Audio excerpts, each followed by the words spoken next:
Are you paying for a transport manager and then just doesn't turn up and then wondering why? And there's only two reasons.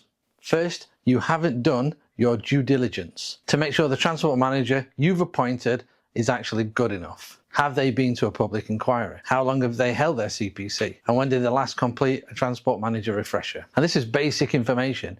And if you don't know it, you're not protecting yourself or your license. Second, and this is the big one, you're one of those operators who constantly tries to grind the price down and ends up paying peanuts. And if you're paying peanuts and your transport manager costs less than your phone bill, then you are getting exactly what you paid for. And let's be honest, you don't need a transport manager.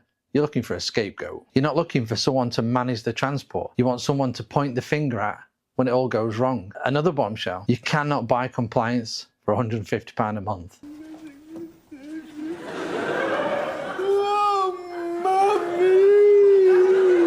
And it's not clever cost control. It's just being cheap and hoping the enforcement doesn't notice. If your transport manager only exists on paper, then so does your license. If the only place they exist is in your file, then compliance exists in a fairy world. And the real problem is this: how long have you allowed them not to turn up? You ignore it, you don't engage, and then something happens. The DVSA turn up and suddenly it's a transport manager's fault. Would you run your business like that anywhere else? So you wouldn't hire an accountant, ignore them, underpay them, and then act surprised when HMRC turn up. So why is this behaviour acceptable with transport managers? Compliance is not a subscription. It's not Netflix. You don't just pay a monthly fee and hope it keeps working.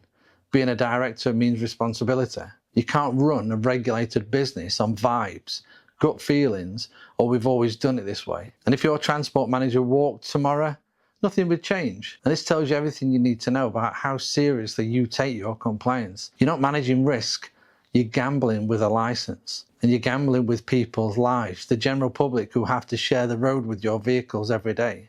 And when enforcement hits, don't pretend you didn't know. You knew.